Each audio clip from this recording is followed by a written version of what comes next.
Jauh di dalam pabrik-pabrik paling modern, ada sesuatu yang tersembunyi. Sebuah jaringan komunikasi yang super canggih, yang jadi semacam sistem saraf digital yang mengatur setiap gerakan. Nah, ini adalah cerita tentang bagaimana mesin-mesin itu saling berbicara. Pernah nggak sih Anda kepikiran gimana caranya ribuan komponen itu bisa bergerak serempak dengan presisi yang bahkan sampai hitungan mikrodetik? Ini jelas bukan sulap ya. Ini semua adalah hasil dari sebuah bahasa yang rumit dan jaringan yang luar biasa tangguh. Oke, jadi dalam beberapa menit ke depan, kita akan bedah tuntas sistem saraf pabrik ini. Mulai dari tulang punggungnya, baik yang pakai kabel maupun nirkabel, terus kita lihat gimana semuanya disusun dalam sebuah piramida komunikasi, sampai kita intip masa depannya dengan jaringan yang terpadu. Yuk, kita mulai dengan satu fakta yang mungkin bikin kaget. Jaringan yang biasa Anda pakai buat browsing internet, itu beda banget sama yang dibutuhin buat menjalankan sebuah pabrik. Beda kelas lah. Coba deh bayangin perbedaannya. Jaringan kantor itu kan dibuat buat kenyamanan kita. Buat browsing, kirim email, transfer file besar. Tapi kalau di pabrik, taruhannya jauh lebih tinggi. Di sini kita ngomongin soal kontrol mesin secara real time, keandalan yang hampir mutlak, dan harus tahan banting di lingkungan yang paling keras sekalipun. Jadi, apa aja sih yang dibutuhin? Pertama, komunikasi itu harus real time. Penundaan sepersekian detik aja bisa jadi bencana. Kedua, keandalannya harus ekstrim, nggak ada ruang buat gagal. Titik. Ketiga, semua perangkat, nggak peduli mereknya apa, harus bisa ngobrol pakai bahasa yang sama. Dan yang terakhir, semua ini harus dibungkus sama perangkat keras yang super tangguh, yang tahan guncangan, debu, sampai suhu ekstrim. Sebagian besar dari sistem saraf ini ternyata masih mengandalkan kabel loh. Yuk kita lihat tulang punggung komunikasi industri, namanya Ethernet Industry. Gampangnya gini, anggap aja ini Ethernet yang biasa kita kenal, tapi ini versi yang udah masuk pelatihan militer.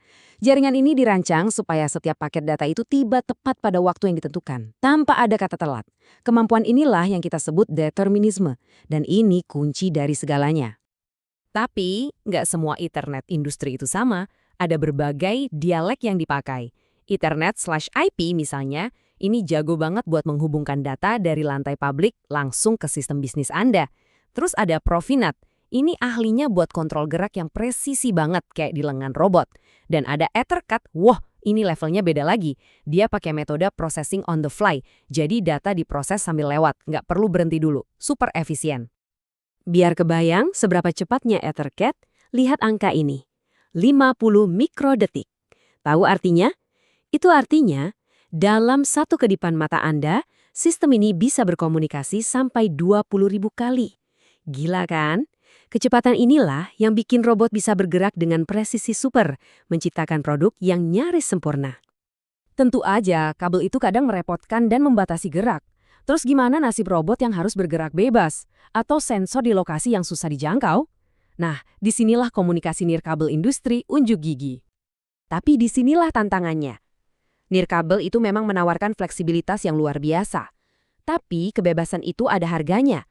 Dia nggak boleh mengorbankan dua hal paling penting di pabrik, keandalan dan keamanan. Dan sama seperti yang berkabel, ada pilihan yang beda untuk pekerjaan yang beda. Wi-Fi industri, ini versi tangguhnya Wi-Fi rumah kita, cocok banget buat memantau data atau dipakai teknisi di tablet mereka. Tapi kalau untuk kontrol yang kritis, teknologi baru seperti 5G swasta lah jagoannya.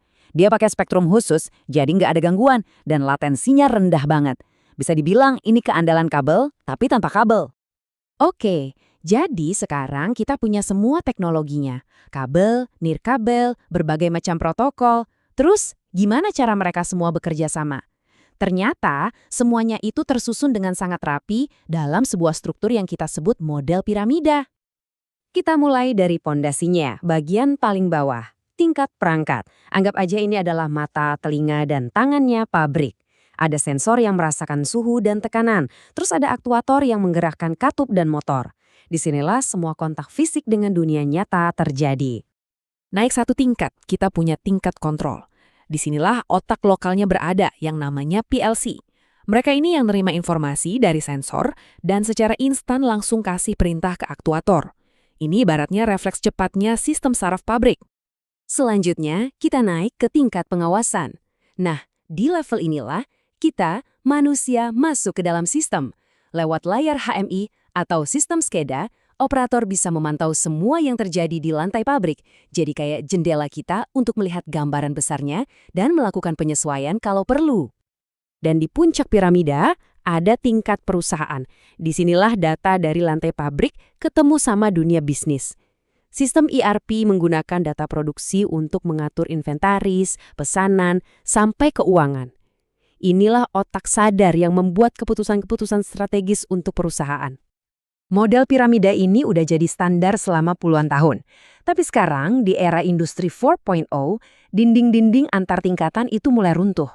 Tujuannya adalah menciptakan satu jaringan terpadu yang super cerdas.